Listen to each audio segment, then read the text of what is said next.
नमस्कार, मैं मनोज सुराजी और आप देख रहे हैं मिनी संसद। लगातार हम इस बात को उठाते रहे हैं कि देश के बुजुर्गों का हाल कितना ख़राब है और ख़ासकर वो बुजुर्ग जिन्होंने अपनी ज़िंदगी की गाड़ी कमाई, अपने पेंशन फंड में कंट्रीब्यूशन ईपीएफओ को 30-30, 35-35 साल दिया और आज वो दर दर की ठोकरें खा रहे हैं। कोई बीमार है, कोई परेशान है, कोई तड़प रहा है, चिल्ला रहा है। 10 साल से लगातार वो सरकार से गुहार लगा रहे हैं कि सरकार ईपीएफओ हमारी पेंशन बढ़ा दो। सरकार कहती है कि हमारे पास बजट नहीं है, सरकार कहती है कि हमारे पास संसाधन नहीं है, लेकिन उनका जो पैसा कटा 30-35 साल, उससे इतना बजट तो इतना लाखों करोड़ों का फंड बना, ईपीएफओ क्यों नहीं दे रहा है ये समझ में नहीं आ रहा। अपना आंकड़े पब्लिश नहीं कर रहे हैं कितना पैसा है। बहुत सारी समस्याएं हैं। 80 लाख के करीब बुजुर्ग हैं और वो परेशान है। कुछ लोगों तो ऐसे हैं जिनके बच्चे नहीं हैं, या कुछ लोग बच्चे अलग हो गए, या कुछ अपने सेटल हो गए, अपनी ज़िंदगी में मस्त हैं। आज उनके खाने दाने के लिए मोहताज हो रहे हैं। लाखों, 1 करोड़ के लगभग संख्या आप समझ लीजिए, 1 करोड़ का, और दिन ब दिन बढ़ती जा रही है। और पेंशन कितनी मिल रही है?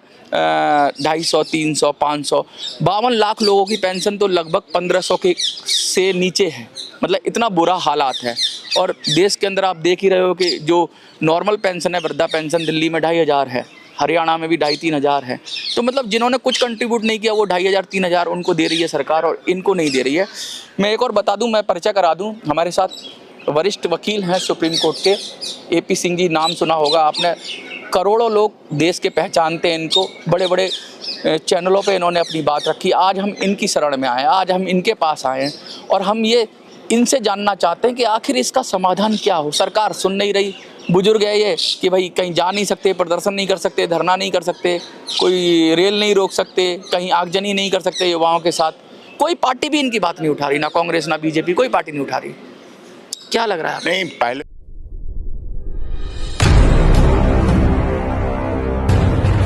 तो मैं आपको धन्यवाद करता हूं मनोज जी। आपने इस गंभीर और बहुत ही हृदय विदारक इस चीज को उठाया, इस मुद्दे को उठाया, विषय को उठाया। ये देश रहा है जहां श्रवण कुमार जैसी धरती, श्रवण कुमार का बेटा, श्रवण कुमार जैसा बेटा होता था, अपने माता पिता को उस पर बैठाल के, डलिया में बैठाल के तीर्थ यात्रा कराने वाला देश।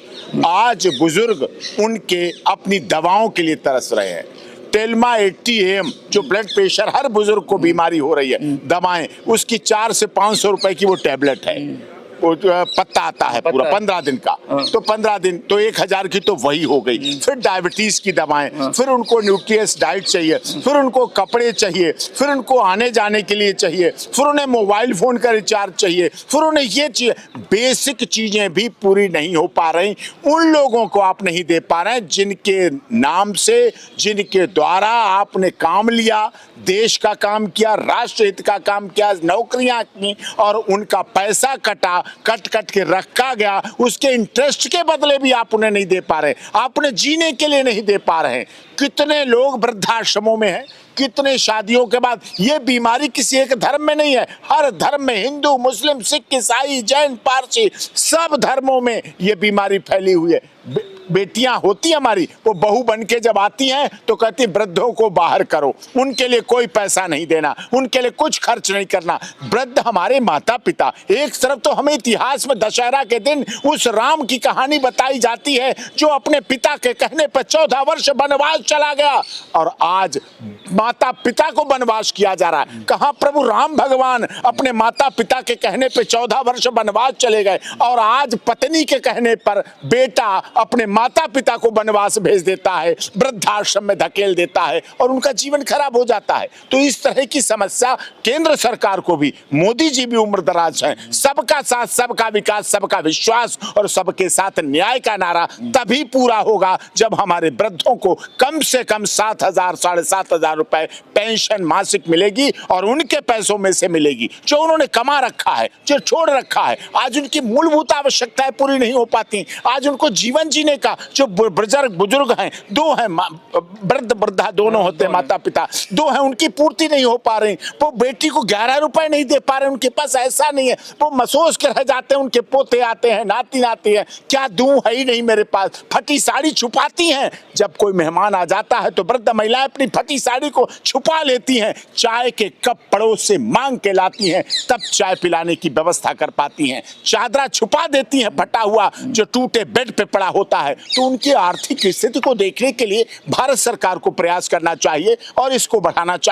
विदेशों में ये राशि बहुत अधिक है, वहां अच्छा सामाजिक सोशल सिक्योरिटी है, वहां सामाजिक जीवन है, यहाँ सोशल सिक्योरिटी नहीं है। और इस सोशल सिक्योरिटी के लिए मैं लड़ाई लड़ूंगा। आपने इस लड़ाई की शुरुआत किया है देश के वृद्धों के लिए और उन अच्छे युवाओं के लिए भी है जो अपने माता पिता का सम्मान करते हैं, जो अपने माता पिता का आदर करते हैं। ऐसा नहीं है कि श्रवण कुमार के वंश खत्म हो गया, श्रवण कुमार भी हमारे देश में है, माता पिता का आदर करने वाले भी है, लेकिन ऐसे भी हैं जो बहुत बड़े बड़े लोग हैं, अपने माता पिता को वृद्धाश्रम रख रहे हैं। फिर उनकी आर्थिक स्थिति क्या होगी? वो लचर हो जाते, ना उनकी दवाएं, ना उनके कपड़े, ना उन्हें खाने पीने की व्यवस्था, टूटे जूते छिपाए घूम रहे हैं, पानी भर जाता है नीचे जूतों में, जूते चटके हुए टूटे हुए। तो ऐसी समस्याएं वृद्धों के साथ देखते हैं। सरकार को काम करना चाहिए। मैं तो राज्य सरकारों से भी कहूंगा, तेलंगाना सरकार का मैं धन्यवाद करता हूं। अभी अभी तेलंगाना सरकार ने अपना एक बिल लाए हैं, अपना सरकारी सरकार में बिल लाए हैं, जिसमें उन्होंने कहा अगर किसी भी वृद्ध माता पिता की, किसी भी माता पिता की शिकायत उसके लड़के के खिलाफ आ जाएगी तो उसकी सैलरी में से तुरंत आधी सैलरी काट के हम उसके माता पिता को देंगे। सैलरी में से ही अधिक तनख्वाह काटो और माता पिता, अरे जो बच्चा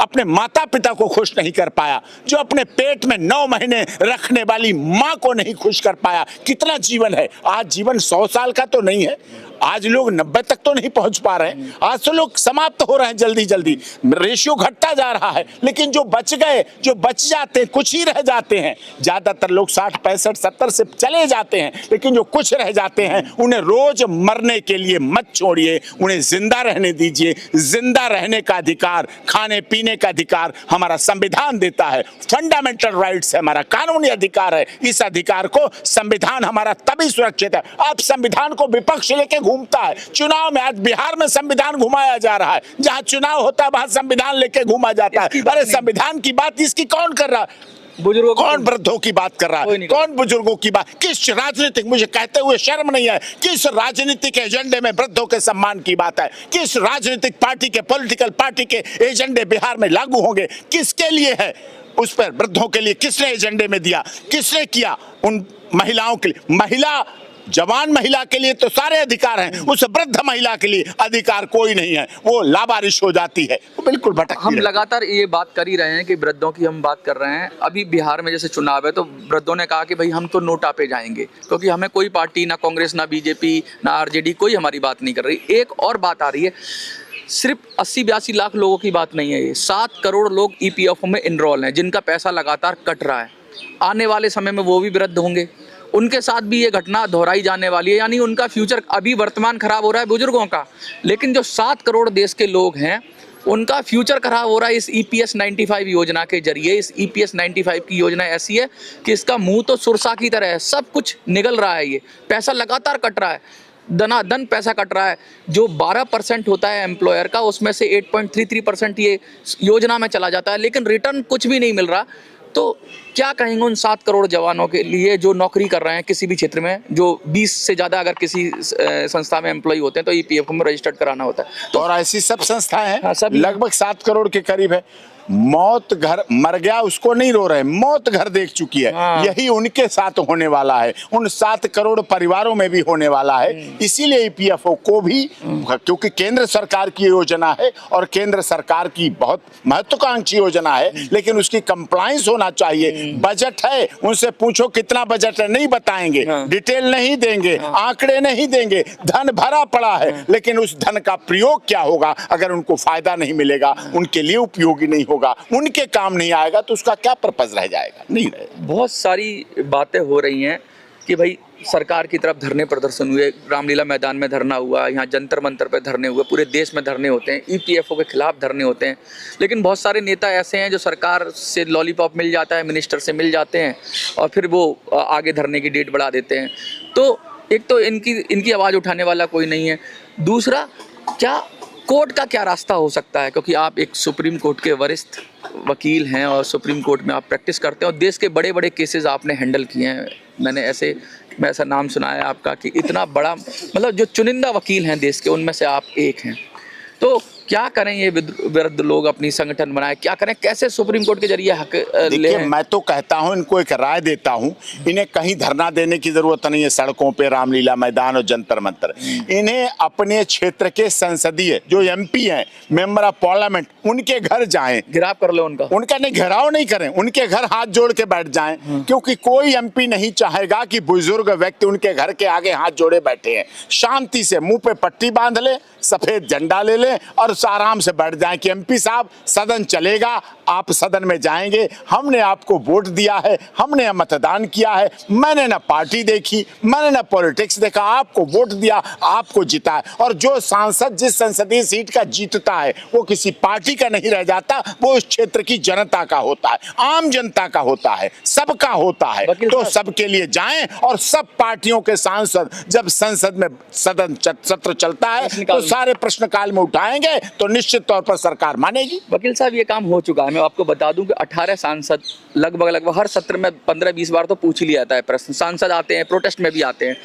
20 सांसदों ने संसद की सीढ़ियों पे भी धरना दे दिया EPS 95 के लिए कि हम खिलाफ करते हैं सारी पार्टी को, लेकिन वो करते कुछ नहीं है। मतलब वो दिखावा करते हैं कि हम साथ में हैं, सांसद बराबर आ रहे हैं, आप बुलाएंगे कि हम आपकी आवाज उठा रहे हैं, सदन में भी उठा रहे हैं, बार बार आवाज उठ रही है, सत्ता पक्ष के विपक्ष के सब उठा रहे हैं। अभी जैसे आपने कहा 20 सांसद 25 सांसद, अभी इस वाले सत्र में भी वो सांसद 250 भी तो हो सकते हैं। हाँ। वो सांसद 400 भी तो हो सकते हैं। हाँ, तो विरोध करें। सरकार नहीं, ये सरकार गिरने का विषय नहीं है। हाँ। ये केवल वृद्धों को सम्मानजनक जिंदगी जिंदा रहने के लिए पैसे देने की बात है। केवल जो उन्होंने देश के लिए काम किया अपने विभिन्न क्षेत्रों में, उद्यमी क्षेत्रों में, व्यापार के क्षेत्रों में, फैक्ट्रियों में, इंडस्ट्री में, कंस्ट्रक्शन में, हर जगह उन्होंने देश को बनाया। आज अगर मॉल दिख रहे हैं, अगर आज देश चमकता दिख रहा है, आज सड़कें दिख रही हैं, आज डेवलपमेंट दिख रहा है, आज विकास दिख रहा है, तो उसमें हमारे उन बुजुर्गों का साथ है, उन्होंने साथ किया है। उन कामदारों, मेहनत कश, वो गीत था, मेहनत कश मजदूरों से हम अपना हिस्सा मांगेंगे, एक बाग नहीं, एक खेत नहीं, हम सारी दुनिया मांगेंगे। तो एक बाग की बात नहीं है,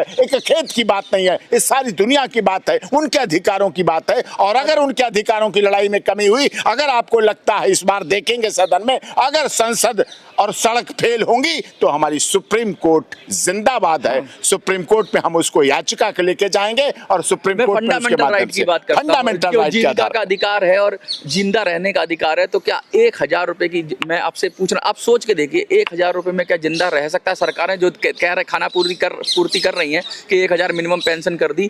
क्या अब बुजुर्गों को दूध भी जरूरत है, अपने लीवर और किडनी सही करने के लिए दही भी जरूरत है, नींबू भी जरूरत है। चार्ट डॉक्टर बना देते हैं डायबिटीज वाले का कि ये लो, दाल भी चाहिए, तेल भी चाहिए, घी भी चाहिए, ब्रेड भी चाहिए, सब चीजें चाहिए हैं। तो फिर या तो चार्ट पूरा नहीं हो पा रहा, तो फिर United Nations Organisation, World Health Organisation WHO को देखना पड़ेगा कि बुजुर्गों को संपूर्ण आहार नहीं मिल रहा है, वो भूखे हैं। फिर उनके लिए संस्था, विदेशों में फिर अगर आंकड़े छपने लगेंगे, फिर वॉल स्ट्रीट जर्नल और सिंगापुर टाइम्स और फिर ये BBC छापेगी, फिर तो बड़ी बेइज्जती हो जाएगी देश की। इसलिए अभी अपनी संभाल लो, विश्वगुरु बनने से पहले अपने उन गुरुजनों को बचा लो, जिंदा रख लो, उन्हें खाने पीने का पर्याप्त साधन दे दो। वो भूखे मरेंगे, सबको जिसने जन्म लिया वो जाएगा, लेकिन कम से कम भूखे मृत्यु ना हो, खा पी के मृत्यु हो, इतना तो होना चाहिए। ये थे हमारे साथ वरिष्ठ वकील सुप्रीम कोर्ट के AP सिंह जी, और लगातार इन्होंने जितनी साफ गोई से, सच्चाई से बात रखी। इन्होंने हर पार्टी से कहा, बिगर कोई लाग लपेट के सीधा सीधा कहा कि अगर बुजुर्गों को पहली रोटी अगर गाय की निकालते हैं तो पहले थाली बुजुर्गों को देते हैं अपने घर में। तो सबसे पहला अधिकार, लोग युवाओं की बात करते हैं, महिलाओं की बात करते हैं, लेकिन मेरा व्यक्तिगत मानना है कि सबसे पहला अधिकार देश की, अगर किसी देश की संसाधनों पर है तो बुजुर्गों का है। और बुजुर्ग क्योंकि हमारे सबसे बड़े हैं और उन्होंने पूरी ज़िंदगी हमें बड़ा किया, हमें पाला पोसा, हमारे देश को मैं तो कहूँगा पाला पोसा वो हमारे अभिभावक हैं। तो उनकी भी सुरक्षा की जिम्मेवारी, उनकी भी जीवन यापन की जिम्मेवारी व्यक्तिगत भी बनती है और सरकार की भी बनती है। आपको क्या लगता है? कमेंट में लिखिए। देखते रहिए मिनी संसद। धन्यवाद।